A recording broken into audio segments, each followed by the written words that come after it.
And today we are here with Dr. Dorothy Roberts. And can I just tell you, I'm like so excited for this conversation. I've been anticipating this conversation for several months, as Dr. Roberts has as well. But I have to tell you, I met Dr. Roberts face to face for the first time when we did the Gaza ceasefire pilgrimage 2 years ago. And I invited folks to my church, and Dr. Roberts goes to my church, and she showed up. I had no idea she was going to be there. And Shane Claiborne and I, you guys, many of you might know him, organized this together, and he totally fanboyed. He had read Dr. Roberts' books in school, and he was like, Dr. Roberts is here. Dr. Roberts is here. And I was just like, oh my gosh. So anyway, we've gotten to know each other since then, and actually sit very close to each other in church. And it's always fun to pass the peace on Sunday morning. And so we are excited for this conversation because Dr. Dorothy Roberts has a new book coming out. And in case you don't know who she is, let me introduce you to this marvel of a human being, okay? So Dr. Dorothy Roberts is the 14th Penn Integrates Knowledge Professor, the George A. Weiss University Professor of Law and Sociology. So you catch that. It's the intersection between law and sociology. And the Raymond Pace and Sadie Tanner Mosel Alexander Professor of Civil Rights at the University of Pennsylvania. So she's doing all that at the UPenn, right? And on top of that, she is the 2024 MacArthur Genius Fellow. So yeah, you got it. She's a genius. And when you read her memoir that just came out, which we are going to be discussing today, which I'm totally excited about, The Mixed Marriage Project, you will understand how this woman got to be a genius. She comes from a line of incredibly educated and smart, sharp people who have been doing deep thinking for generations. And so I felt privileged actually to be one of the early readers of this text, and it is a tour de force. It really is, of a memoir. And there's more to say about her bio. I'm going to send you to her website, dorothyroberts.com, for you to learn more about Dorothy Roberts. But from now on, we're going to dig into the book. How's that? Okay. I'm absolutely excited for this. And let's see. So the first thing we want to ask, we always start with our questions. What is the word that characterizes how you are coming into the space today? So I'm going to start with you, Dr. Roberts, and then I'll follow you. What's the word that characterizes how you are coming into the space today? Well, the first word I think of is inspired. Oh, Inspired, yes. thank Yeah, you. Thank you yes. so much. And how are you inspired? Well, I think despite the really horrific things going on in the world now, I'm inspired by the way people are resisting and speaking truth to power. I saw really uh, exciting and unusual protest in Minneapolis on a video of it, of artists who had one was in a big bear costume and Oh, um, wow. interesting kites, and I don't even know how to describe it, but I feel inspired by that. My book is coming out February 10th, and I've been working on thinking about creative ways to promote it. Mhm. And so I feel, sometimes you feel, well, can I even be inspired? Can I find joy in a moment like this? Sometimes you feel like it's not right to be joyful Ah, because people are suffering so much. mhm. But I'm just grateful that there are those ways we can still feel joy and inspiration from others, in these really distressing, disturbing, awful times. Yeah, I'll tell you. And I totally understand that. It feels incongruent to feel joy at this time, but Yeah. it is also resistance because, right, joy is a part of what makes us Yes. human. It's grounding. It actually helps us to remember what reality really is. Yeah. And we laugh when we see the irony in things. We laugh when we Yeah. remember reality, right? As opposed to what's being told us. And I love the fact that you're inspired. I am too. That's a great word. The word that I would use coming Yeah, in would actually be excited because I'm yes. excited to dive into your story, into your memoir. Yeah. And also, honestly, your journey because you've had such an incredible journey as an academic, as a scholar, Mhm. as a researcher. And so I'm really interested in talking more about that too. So this book, The Mixed Marriage Project. I keep saying product. Why am I doing that? Mixed Marriage Project by Dorothy Roberts, a memoir of love, race, and family, comes out February 10th. Is that right? Yes, that's So right. February 10th. Mhm. So you can pre-order it now Yeah. wherever books are sold, and I Mhm. highly recommend it. This book was actually it has incredible blurbs from incredible people. Ryan Stevenson gave a glowing blurb on this book. Imani Perry gave an incredible endorsement of the book. Yeah, and I saw that in the last page of the book, or the second to last page, you quoted her, and then you Yes. also had a thought of your own, which I want to share at the very end. Yeah. And Michelle Alexander, just Yeah. glowing reviews of this book. And so, everybody, you just have to run out and get it. That's all there is to it. You just got to do that. Thank Um, you. you're very welcome, and I really do mean that. It was an amazingly beautiful read. Actually, it was very easy reading. Um, Not what you would think of as like academic, even though like you are like the consummate academic. You hold how many chairs in your what university? And yet, no, this was like the kind of read I could read on a train Mhm. going from Philly down to DC or Philly up to New Mhm. York or on a plane or, in fact, I wouldn't be surprised if I saw this in airports not long from now. I really That would be nice. yeah, right, from my lips to God's ears. So Exactly. you heard that, God. Um, so the book traces your father. Now this is really interesting. It traces your father's research. Mhm. Which I was really struck that your dad was an anthropologist who was doing research, and you said that his major life project was the mixed marriage project. Yes, that's And right. he's a white guy. Your dad was a white Yes, guy. yes, yes, yes. German and Ge Welsh by descent. German and Welsh. His mother was a German immigrant, first generation German immigrant, and his, father was from Wales. Yeah, Wow. yeah. So, and he was studying mixed marriages. And I was intrigued in your first few chapters. You were like, why was he so interested in this? Like, where Thank you. did he get this idea? Because you were struck in the introduction. You actually talk about going through boxes after he passed, Mhm, years after he passed, because you mhm, couldn't really bring yourself to do it. And then you finally dove into these boxes and mhm. you discovered something that changed how you saw your family story. Can you share that with us? Sure, yes, yes. So, growing up in Chicago, as you said, Lisa, my father's research on Black-white couples in Chicago, which was based on interviews of hundreds of couples in Mhm, Chicago, mhm, really dominated our home because he was working on this book on interracial marriage from my earliest memories mm, throughout my entire childhood, which was from pre-K, they didn't have that then, but, yeah, 3 years old all the way to graduating from 8th grade, and that whole time he's working on this book, and so I was very aware of the book, it really permeated every aspect of, the lives of me and my 2 sisters, and so, when I got my sister sent me 25 boxes of his papers after he died, wow, and yeah, so I knew there'd be interviews in there. I was hoping to find the interviews, and I expected them to be interviews from the 1960s. And the very first paper I pulled out was this old yellowed paper. It was crumbling even.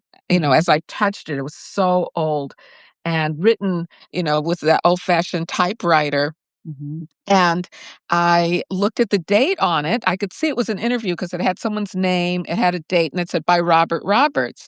And the date was February 19th, 1937. So I said, 1937. So I thought that must be when this couple got married. And then he interviewed them in the 1960s. But then as I kept pulling out interviews, I saw these dates in 1937. And as I read them, I realized he was conducting these interviews in 1937. So Yeah. at the time, he was 21 years old. He was a master's student at University of Chicago, uh, working on his master's degree in anthropology. And he was part of the very first study of Black life in a northern city. Some of your uh, viewers, listeners, subscribers might have heard of St. Clair Drake, who co-wrote the classic Black Metropolis. Well, that came out of this study, and St. Clair Drake was one of the investigators with my father as a Wow. graduate student. Yeah, so now this really just blew my mind because that meant that my father was interested in interracial marriage before he met my mother Yeah. more than a decade later in the 50s. So I always thought my father met my mother, who was a student where he was a professor at Roosevelt University, Yeah. Black woman, immigrant from Jamaica, and he fell in love with her, and then he got interested in interracial marriage. But now I find out, no, he was interested long before he met my mother. And so it's this combination of, oh my goodness, my father was interviewing couples in the 1930s. You Yep. know, this is a gold mine, of research, but also, what did that mean that he was interested in this topic? Like, was my mother a result of his research interest? Was I? You know, Right. and also, how did this Black, I keep saying white kid basically who grew Uh-huh. up in a segregated white neighborhood, and at the time he was growing up In Chicago. in Chicago, mobs of white people were keeping Black people from his neighborhood. So he was born in 1915, which was 4 years before the infamous Red Summer. Summer. The they call it a race riot, but it was white mob violence in Chicago. Yeah. And so all these questions are swirling in my mind. How did he even get interested in studying this? And how did he get interested in dating Black women? That was the other thing. I I mean, mean, that's a big thing, and to it's do a that big thing. in his family, which was not down with that. Oh, no, no, no. So I never met his brother, my uncle Edward, never met him You never because met your uncle. never, never. Even though he lived in Chicago, but he disowned my father when my father married my mother. So he didn't come to the wedding, never met him, ever. I And did find yeah, go I ahead. think it's important to chart the context of this as well, just in the national context, Yeah, because your father married your mother in what year? 1954. So 1954. That's Yeah, isn't that's Brown v. Board. that exactly. They got married the year of Brown v. Board of Education, but Yeah, 13 years before Loving versus Virginia, that's right. So which, is racial that's marriage was still illegal in 17 or 23 states, something like that. well, at the time, I'm not sure how many states still prohibited it in 1954, but I know in 1967 there were still 16 states that Yeah, prohibited. But it's at one point in U.S. history, most states yeah. banned, and so did Illinois at one point. But Illinois had repealed its anti-miscegenation law by really after the Civil War. It repealed it. But as I learned from the interviews, there was huge opposition to interracial marriage, even into the 1950s. My mother attended United Methodist Church in Evanston. She was at that time working on her PhD in anthropology at Northwestern, and the minister refused to marry my parents. Yeah, at a Her United Methodist pastor, church. The her pastor pastor, yes. refused to marry your Her parent. own her own pastor. He said, "I wouldn't mind, but my congregation isn't ready for it." And so they ended up getting married in a Unitarian church where Homer Jack, who at the time was a well-known civil rights activist, he was one of the founders of SNCC, Right. and, I'm sorry, not SNCC, of CORE, I'm sorry, let me not mix that Mhm, up, of CORE, mhm, um, Congress of Racial Equality, mhm. and, he was, a well-known civil rights leader, and so I think it's cool that they were married by this, civil rights Wow. champion, in a Unitarian church in Evanston. That's Yeah. kind of sovereign foundations. I've come to understand is sovereign foundations. It's like God planted that in your story, and it actually helps me understand you better, Yeah. right? Yeah. Like, Yeah. let me just ask you this because your book, this mixed I didn't even need to read the book for me to have a sense of, wow, this Mhm. is important to come out this year. Um, Mhm. and a lot of that for me, my aha came from my own family's history, Mhm. dating back on American soil before it was Mhm. America. 1682 was my first ancestor who came here, Mhm. Irish woman from Belfast. Hello, Mhm. somebody, right? And Mhm. she did not marry. She fell in love with and had a child by um, Mm. Sambo Gam from Mm. Gambia, and Mhm. they had a baby, Fortune. And Fortune, then because she was the product of a white woman and a black man, she her body absorbed the very first race laws, the wrath of those first race laws, for her in the Yes. end, That's right. right? So the first ones, of Yep. course, 1662 in Yep. Virginia. The Yep. second ones ever were in Maryland 2 years later, and that's the ones Mhm. that her body absorbed. She ended up being indentured because of it Yeah. for until she was 31, and 2 successive generations were also indentured in that family because that was what they did back then. Yeah. So, but it was loving that overturned it. Loving is the thing that, all of a sudden now, like you said, mixed race marriage was no longer illegal. Right. Nationally, it was no longer illegal. Yeah. And so what's striking to me is that we are living in an era at a time Mhm. now where our government Yeah. is trying to take us back, Yes. right? And Yes. your family story, which you decided to bear for all in this moment, Yes. it examines the importance of this question of really sexual politics in Yeah. America. Yes. Words, how sex literally Yeah. determined how we live together Yeah. Yes. and how the polis would live together. And I was reminded while reading your book Mhm. of the book Cast by Isabel Wilkerson. Yeah. I was also reminded, of course, by your book, and I think your Mm. book is likely going to be made into a movie. I was reminded of Ava DuVernay's Origin, right? That came Yeah. out after the book Cast. Yeah. It felt very similar. Yes. But Isabel Wilkerson's main thesis that came out of that was at the core of Caste is this Mhm. sexual politics question. Yeah. So I Ye thought it was amazing that you Yeah. decided, okay, let's bear the family. Let's talk about my family in this moment. Can you share, like, what was it that led you to do that now? Yeah. Well, of course, the origins of my memoir predate the Yes, current climate, yes. but, uh, it's it's an old story. So, the 1662 Hmm. statute in Virginia that you mentioned, yes, it's hundreds of years ago, but to me, that and I talk about it in the memoir, Hmm. it's foundational. I write in my memoir that I if I were to name, to me, the most significant, um, profound law passed in this nation, of course, this is before when it was Virginia was still a colony, but Right. I Yeah. wouldn't say it was the Declaration of Independence. Yes. I would say it was this law passed in Virginia because it laid the foundation for the entanglement of sexual and racial politics. Yes. So, yes, it's sexual politics, but sexual politics that depend on race. They depend on each other.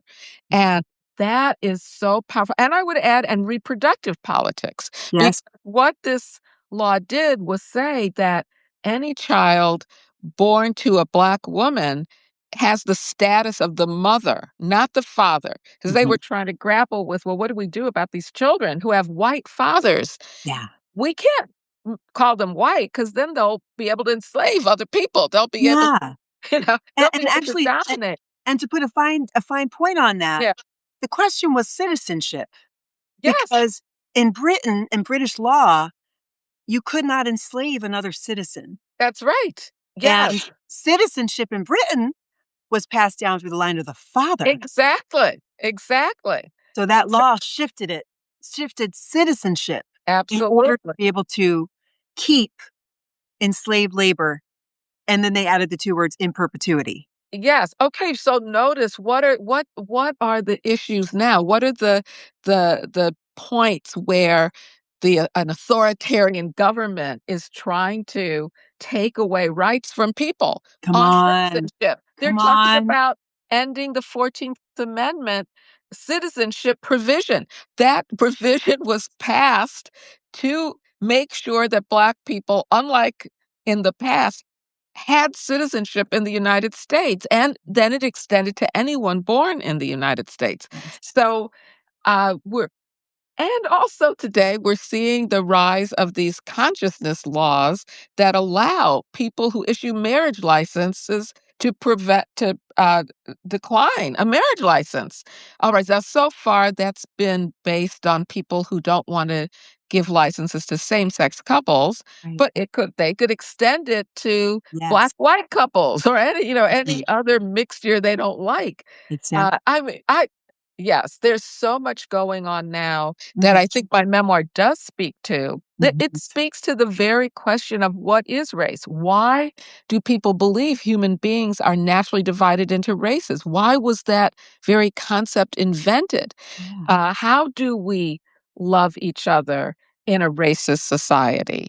What is the significance of race and family? And looking at both the way in which historically, and I begin in the 1930s, but my memoir goes all the way into the 1960s. Historically, even in Chicago, where it was legal to marry someone of another race, there were so many ways that these couples and families were punished, were surveilled, were excluded.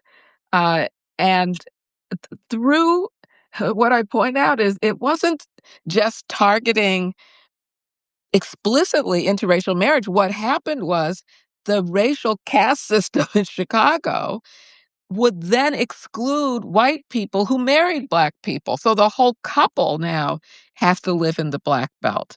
The Wow. whole couple is has precarious employment, can be fired based on where they live. You Wait, know, can yeah, I just wanna share yes, because it echoes back to the original laws, like that law that Fortune absorbed in yes, yeah, 1764 because what it said it's different than Virginia's law, the original Virginia's law. mhm, What the Maryland law said was if a white woman marries an enslaved Black man, yeah, she too shall be enslaved yes, to her husband's master. So yeah, she yeah. basically became Black according to the law. Well, I yeah, mean, she might as well have been, and then her children became Black because they were enslaved then in perpetuity. right, So, exactly. it's striking because the law changed in 1967, Yeah, but the practice of exactly. exclusion Yes, did not. exactly, Wow. exactly. And in 1937, it was very, very intense, because, the Black Belt was being created as Black people were migrating from the South in search of jobs, escaping lynching and other forms of racial violence in the South, Mhm. white terror in the South. Chicago's Black population was mushrooming. It was doubling, Yeah. and so what used to be more accepted, the couples are saying some of the couples my father interviewed were married in the 1890s, Mhm. and they were saying that it used to be more accepted in Chicago to marry someone of another race because people were living in the same neighborhoods. Mm. Now, once the Great Migration begins, white people now are putting up barriers to Black people living in white neighborhoods through residential racial covenants, Evidence. through other real estate practices, Mhm. and through mob violence as well. And so you have now what's called the Black Belt being developed, this corridor where Black people were confined to live, And if they married a white person, that white person had to move into the black belt because they couldn't live with their black spouse in a white neighborhood. And so this form of racial, anti-black racial discrimination Yeah. is now a form of excluding interracial couples as well, even though it was legal to marry interracially. But, I think it shows how structural racism works. You don't have to have a law that says black people can't do that. Black people can't be hired here. Black people can't live here. Black people can't go to this restaurant or go to this Mm. movie theater or drink from this fountain. It's structured into society through residential segregation, Mhm. through other ways that people get excluded or Mhm. surveilled and punished. Mhm. Uh, it doesn't have to be written down. That's the whole idea of structural racism. Yeah, It's so this is actually clarifying for me. It's like it's uh-huh. crystallizing Mhm. that you don't need a law. But what it does happen is you have within the pillars of society, whether it's banking or schooling Yes. or housing, within those Yes. pillars, you have policies. And you have Exactly. spoken and unspoken. You have written and Yes. unwritten. But those Exactly. policies are the things that create the grooves that shape society, That's right. the That's right. structural grooves that, wow. That's right. And then I don't wanna leave out, though, the actors that enforce all this Mhm. because, I used to be someone who really emphasized I still do, structural racism, Mhm. but it's also important that they're individual actors, both private and state actors, that enforce all of this, as we're Mhm. seeing with ICE, across the nation, especially in Mhm. democratic cities and states. And, same thing in the 1930s and 40s and 50s and 60s, you had marriage license officers who refused to marry people if they were marrying someone of another race. You had police officers who Right. broke into homes and busted up interracial parties, arrested couples because they were a mixed couple. You have landlords refusing to rent to mixed couples. So the discretion given Mhm. to officers of the state or private individuals Mhm. to enforce their racist ideas on Mhm. people is Mhm. also part of Oops. this caste Yeah, system, this it looks like structure. your Yeah. connection might be a little unsteady. Oh, oops, sorry. No, Am I that's okay. okay now? Am I okay? We were tracking with you. Okay, okay, great. You're good now, you're good now. Okay, good. So, it's striking. I mean, one of the things that's kind of coming crystallizing again for me is you can you can say that interracial marriage is now legal across the country according to the Supreme Court, the ruling Loving versus Virginia, 1967. Mhm, But if you don't legislate, um, that it is against the law mhm, to thwart that in any mhm, way, mhm.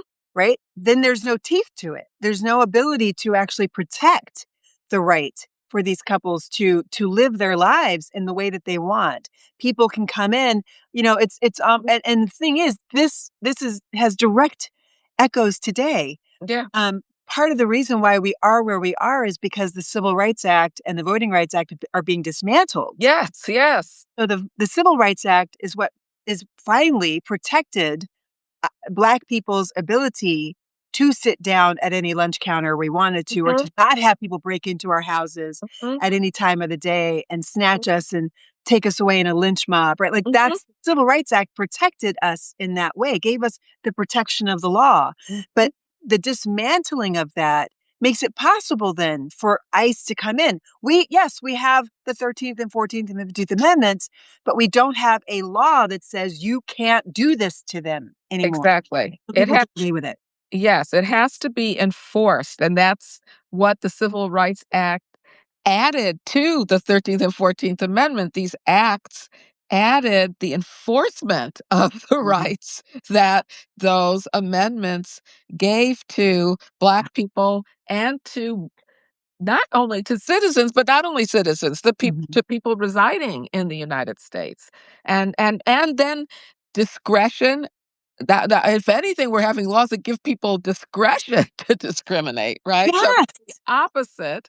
And just one more point I want to make about Yeah, this yeah. is and what I was saying about structural racism. Mhm, If you dismantle the ways that we can oppose structural racism, if you dismantle the ways of dismantling structural racism, mhm, you also are interfering with people's ability to love across the racial divide. One point I make in the book is I don't think just, intimate relationships by themselves are enough to dismantle racism. mhm. But if we don't dismantle racism, we won't be free to have interracial relationships. Wow. That freedom is taken away from us. So Mhm, it's a strange thing. I think today there is promotion of the idea that there's no more racism in America because people can love across racial lines. mm. Where, but on the other hand, we have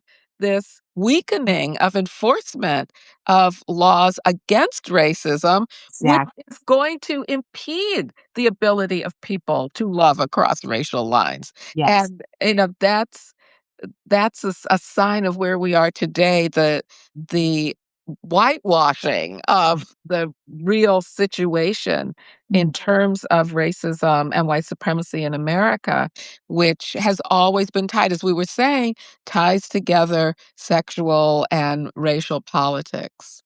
And your book, The Mixed Marriage Project, is Mhm. looking specifically at sexual politics. You're looking specifically um, at, amour, like Yeah. at the Yes. kind of love that is like, husband, wife, let's make a Yes. child kind of love, right? Yeah. And let's be Yes. together forever kind of love. But Yes. this also has repercussions with, what we call in the church phileo love, right? Like the love of between friends, the love Yes. between neighbors, the love Yes. between, and so that Yeah. hindrance, I mean, what we are seeing in Minneapolis right now is actually the state coming down and threatening our ability to love our immigrant neighbors. Like we are literally being threatened with jail time if we are harboring or helping, uh, loving our immigrant neighbors. Yes. And Yeah. so it's like this has repercussions across the board. It absolutely does. The kind of love that we need to end racism in America Mhm, is a love tied to justice. It's not a, that now.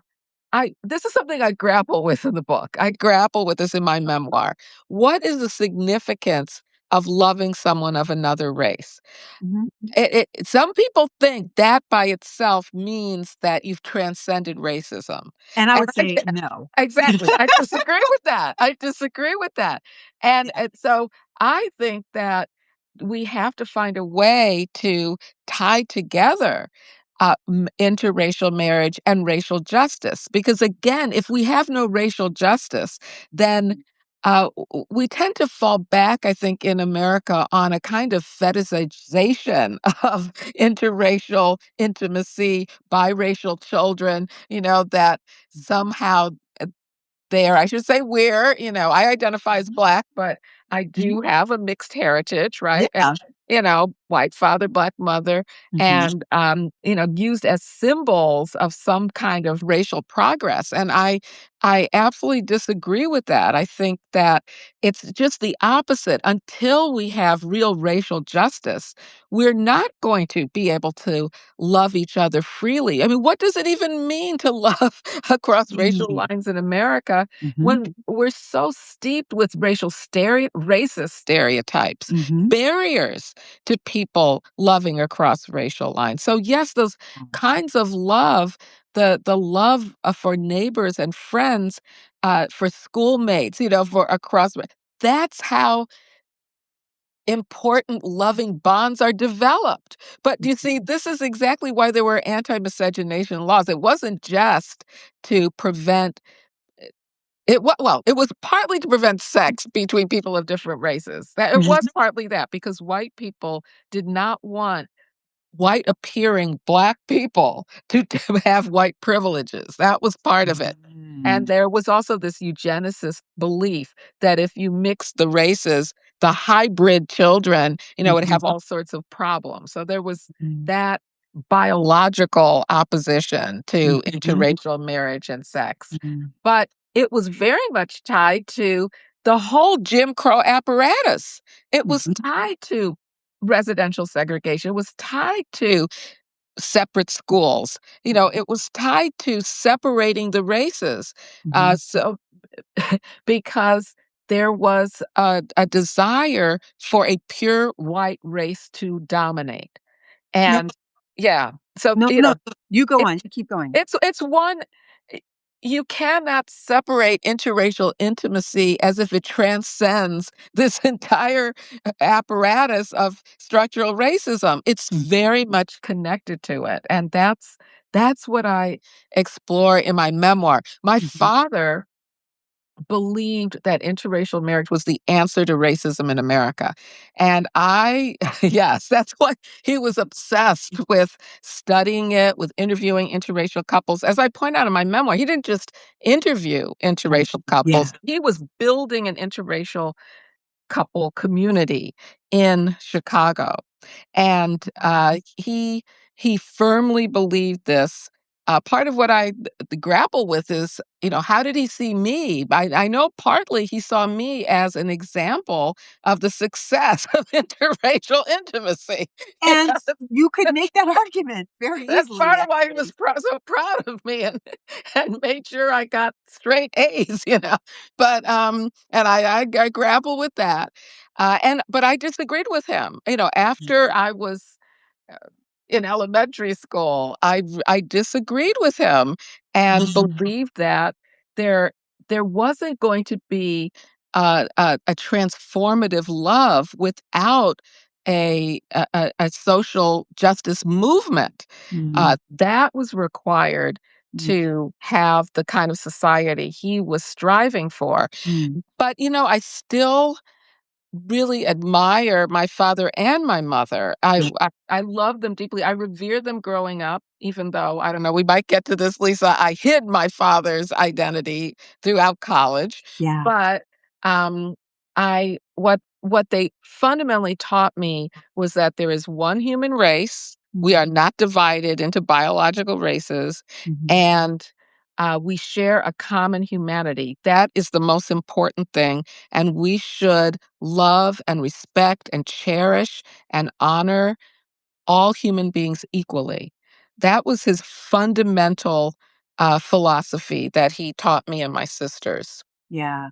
So I do want to get a little bit into the book too. And let me say, a lot of this is actually brought out in the book. So we are talking Yes. about Oh, the book now. absolutely. All of But it. I want to make sure it's clear though, that because Yeah. you do something really striking in the way that you tell the story. Mhm. Because you tell the story of your parents' love and your experience of this mixed race, of your own mixed race family Yeah. through the framework of your father's research. Yes. Yes.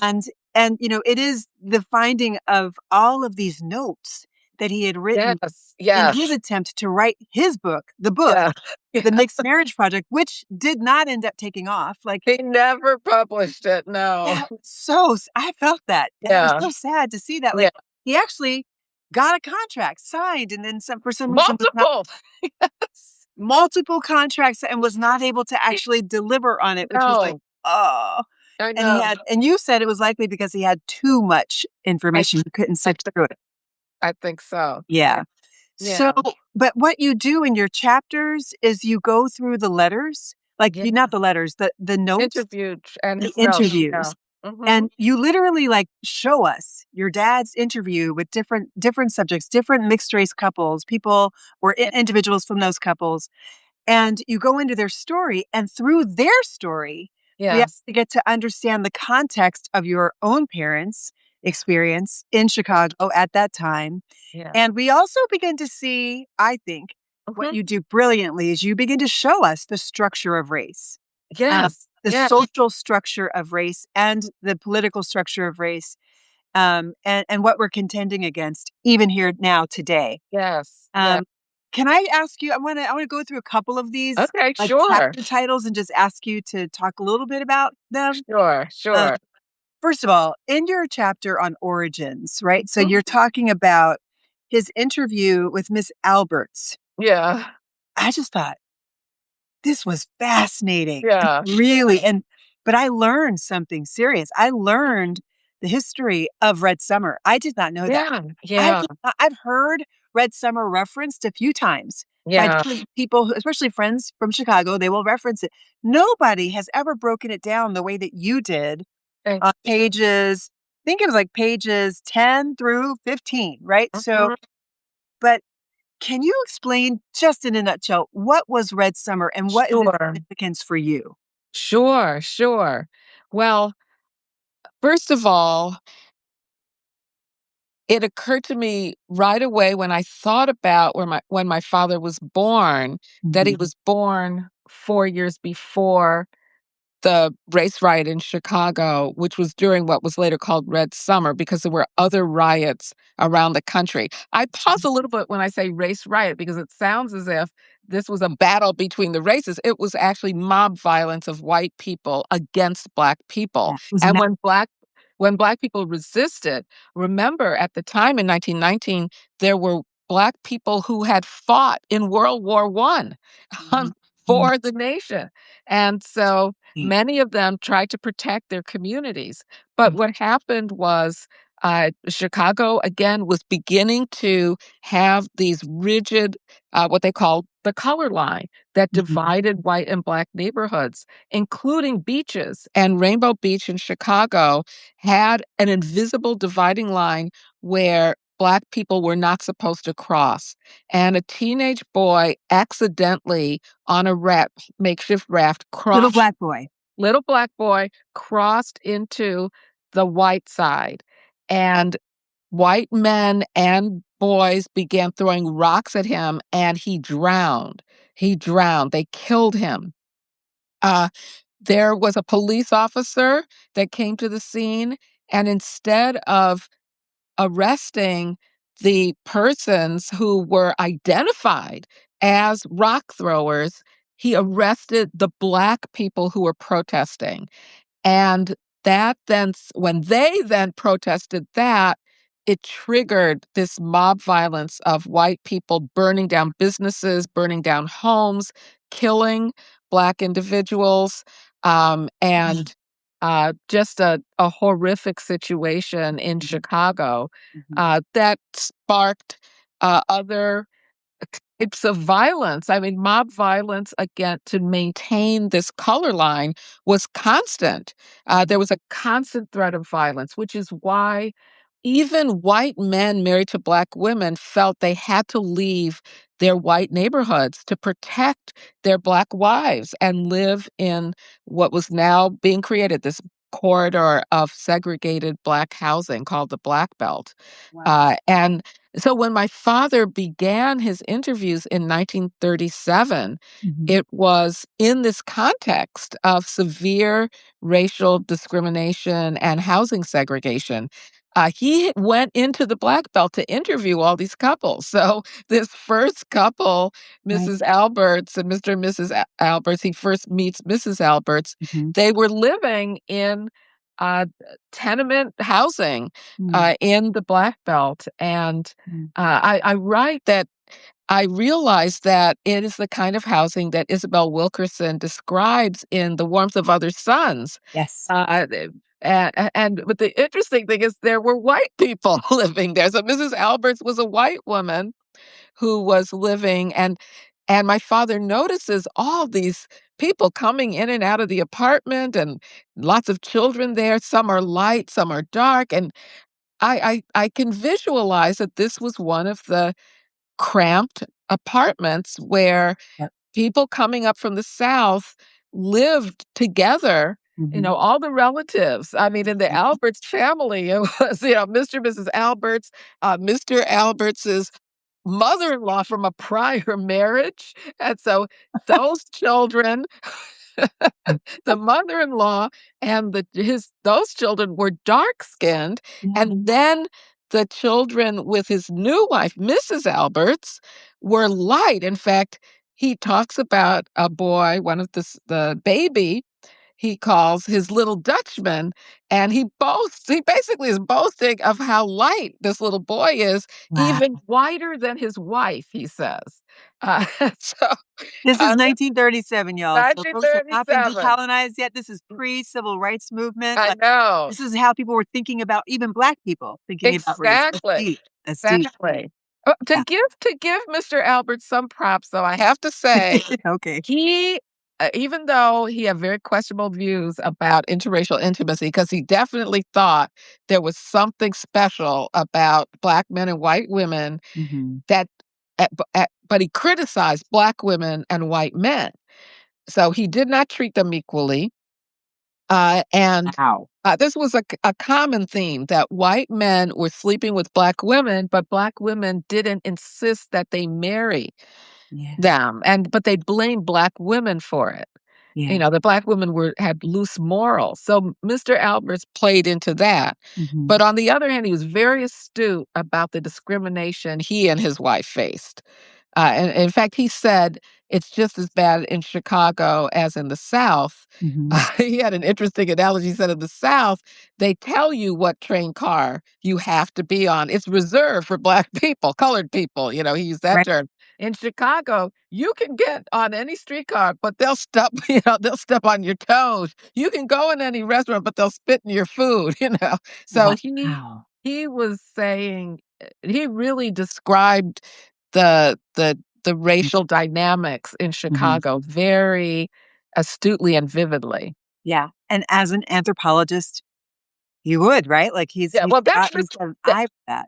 I'm describing Mr. Oh, Alberts. Mr. The Alberts. Black man, how Wow. he described it. Yeah, And he please knew don't attribute any of that. My father liked Black women, so he was fine. In fact, he defended to Mr. Alberts, he defended white men. He said maybe it's because of the reaction white men would get if they married a Black woman. And that's why. But this is, again, he's 21 years old. He's exploring these ideas. Yeah. But my father always defended Black women in his studies. Not as much as I would have liked, but he did. He never Mhm. said anything negative about Black women at Wow. all. Yeah, Wow. Well, yeah. he probably would have gotten it when he got home if he did. Let me ask you this, and this is a little bit, it's going a little bit off of the beaten path, but you might actually cover this in your, but it comes Okay. from what you were just talking about. Yeah, In in American sexual politics, you can yeah, actually see both sides of the coin when you yeah, look at the 2 first race laws, yeah. because in Virginia, in 1662, you Right, see the problem they were solving on the ground was the mixed race children that were running around from the product of white men raping their enslaved African women, right, right? right. So it was white men, Black women. But the problem they were solving on the ground in Maryland was white women Mhm, falling in love with and marrying Black men. mhm, mhm. And my experience of this sexual politics, racial divide, how I experienced, Yeah, yeah. when we moved down from Philadelphia down to Cape May, New Jersey, Mhm. like, The South. that's the South. It is. It's the South.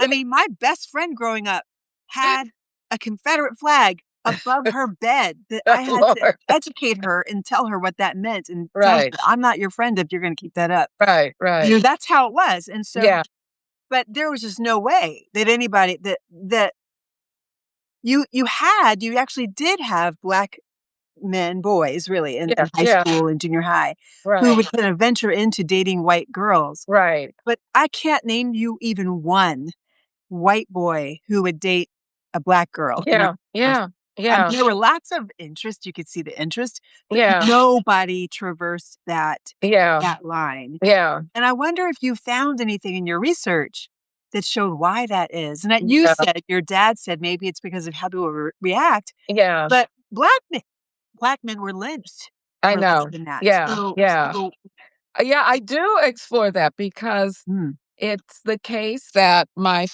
during the research my father was doing, he found many more white women married to black men than Right. black women married to white men. Right. And as I was saying, there was definitely throughout the interviews a preference for black husbands and white wives than the reverse. My father discovered this club called the Manasseh Club, which Yes, comes talk out of about the Manasseh. Bible. Comes out of the Bible. It's based on the biblical marriage of Joseph and an Egyptian bride. Mhm. And one of the children was named Manasseh, who so that was a mixture of Egyptian and Jewish. Mm. And so this interracial club named themselves the Manasseh Club.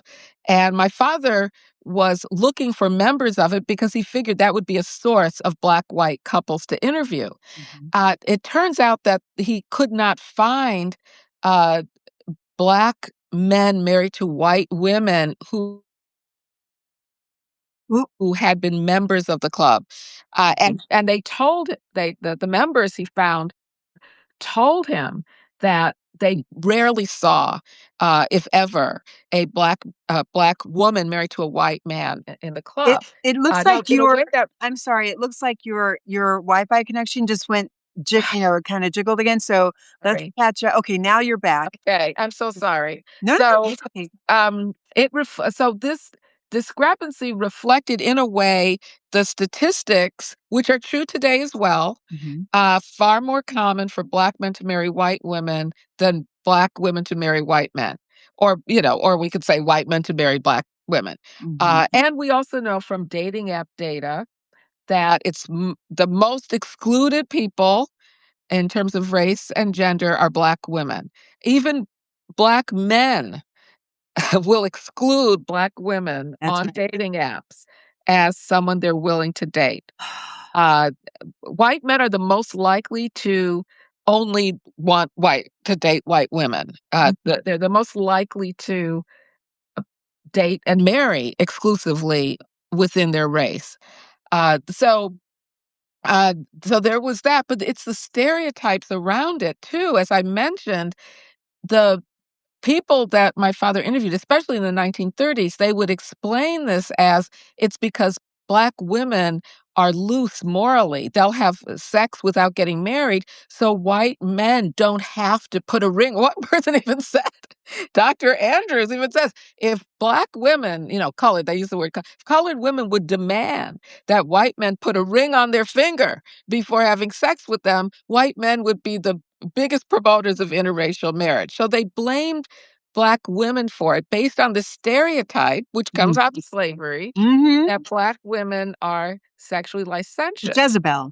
the Jezebel, Mhm. leaving out completely the political dynamics of white men exploiting black women. Now, the other thing is that because of the history of black men being lynched Mhm. for for being accused of, even if they didn't do it, Right. having sex with a white woman, there's this idea that it's a form of liberation now for black men to be able to date white women. And my father interviewed people even into the 1960s, including someone I suspected was my piano teacher. He uses pseudonyms, but I could tell this is my piano teacher who talks about, oh, wow, when I learned I could date white women, oh, I stopped dating black women. It was forbidden fruit. It was, they were more appealing to me. So there's that idea. Whereas the opposite is true then because of the exploitation of black women by white men. Some people have this idea if black women date white men, they're capitulating, they're falling into Mhm. white supremacist and patriarchal history. They're reproducing this history of exploitation. And I think that has something to do with it. I also think about the white men in the 1930s and 50s Mm. who married black women and had to sell their homes, had to give up the a lot of the privileges they had in Chicago society and how much they sacrificed. Mhm. let's be honest. Of course, they were still powerful men, but they sacrificed a lot. Well, it's like Richard Loving. Richard Loving had to do that when he Yes, moved exactly. to I think they were living in Baltimore. He Yeah, moved into a black neighborhood. They lived in a exactly. black They neighborhood. Yeah. they all of them white men my Yeah. father interviewed were living in the Black Belt. They Mhm. were forced to live there. So they sacrificed a lot. And so I think about now this is all just PC. pondering this, and I hope my readers will think about it too, Mhm. that could it be that white men sacrifice the most when they cross racial lines? And maybe that's why. Oh. That's why. They have the furthest to They fall. have the furthest to fall, so maybe it's harder for them to do that, to marry interracially. I think it's a combination of all the worst stereotypes about women are about Black women. I think that Mhm. I've written about this my whole career. My book, Killing the Black Body, is all about the regulation of Black women's sexuality and reproduction, and it's all based on these horrific stereotypes Mhm. connected to our bodies, to our sexuality, to our childbearing. And of course, that affects people's views of who's Mhm. desirable and and one other thing is, I Yes. think this is important. My father was studying marriage. Marriage involves a commitment to somebody. Mm. It's a particular kind. You can have Yeah. sex with someone and disrespect them, exploit them, not care about them, not think of them as fully human. But when you decide to marry someone, Wow. and I'm not saying that everybody marries for Mhm. love or all marriages are solid. I'm not saying that, but it's Mhm. still dramatically, significantly, radically different Yeah. It when is. you marry someone. I'm also not saying I want to make this clear that you have to marry someone to prove you love them. I'm not saying that either. I'm just saying Mhm. those who decide to marry Mhm. someone of another race are Mhm. making a kind of commitment that isn't necessarily true when you have sex with someone of another race. And Yeah. so Wow. I think that commitment makes a difference as well. Mhm. So, boy, we're at time. I can't believe how can we be at time?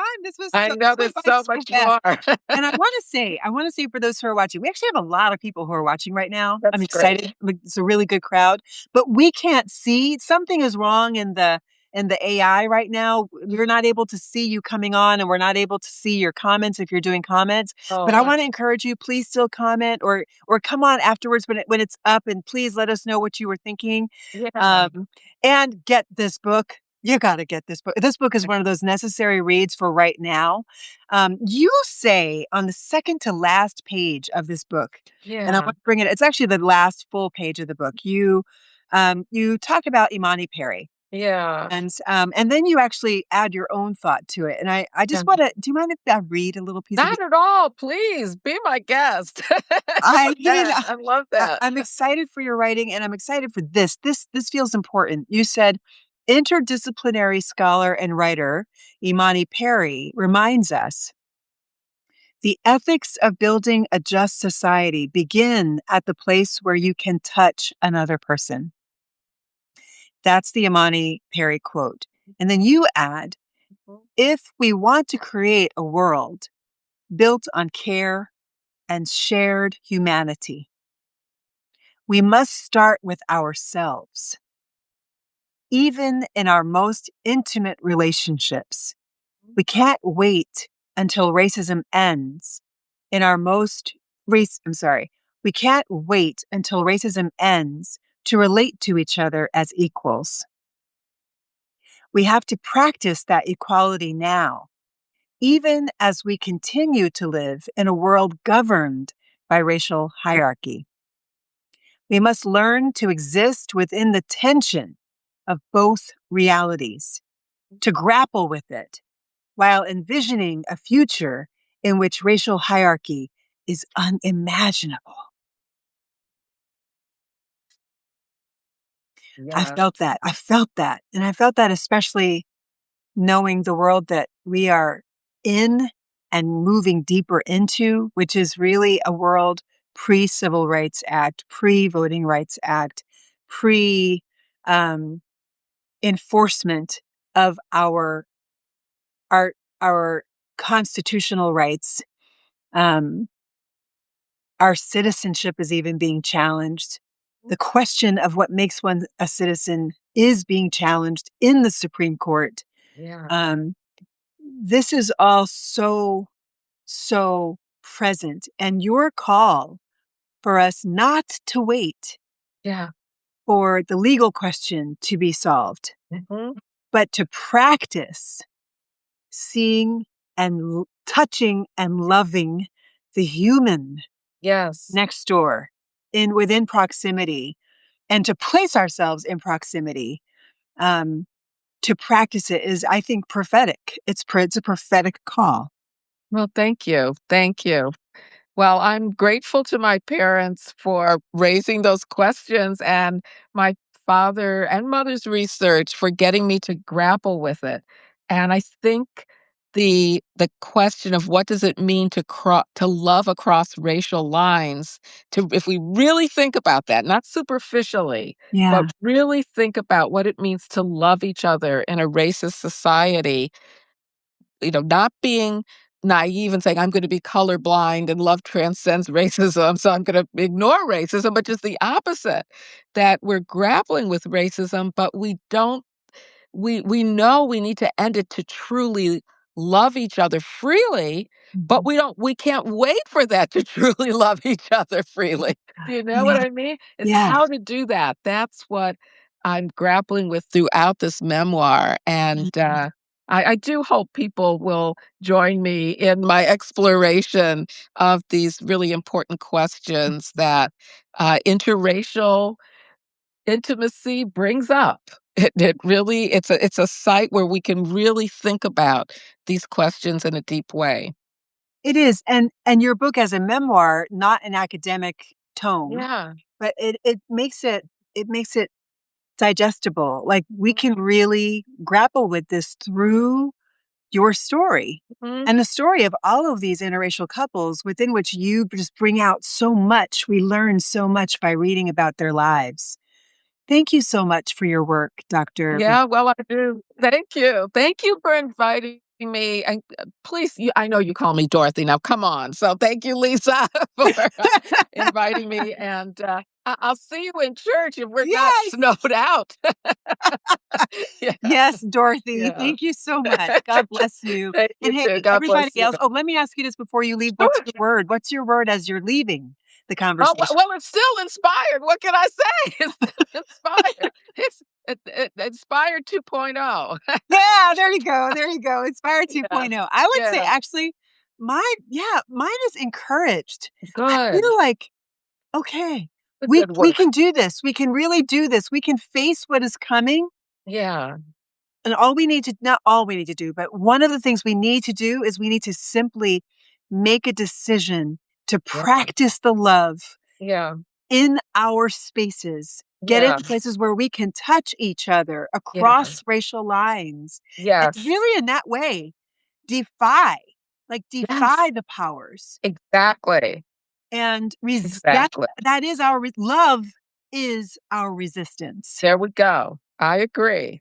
I agree. Thank you. God Oh, bless you're you. welcome. God bless you, Lisa. Thanks so much. Thanks to everybody who joined too. Absolutely. And hey, everybody, subscribe, like, comment, share. You know the drill. Please share this conversation with your friends and come back next week because we're going to have a really great conversation next week. I believe our conversation next week is with Daniel and Bob Hunter. Or no. I'm sorry. That's in 2 weeks. Daniel and Bob Hunter in 2 weeks. Next week, we are talking with Jared McKenna. Get Mhm. this, we're talking about Black history for white men Oh. with Jarrett McKenna, who is an organizer, a white male organizer in Mhm. Australia, who has Ah, been deeply inspired by Black history and many of his people. So he's going to be sharing with us what white men have to gain from Black history. Come on now. All right, everybody. Thank you so much. God bless and thanks for being with us. Come back bye-bye. later. You'll see it on the page. Bye bye. Bye-bye.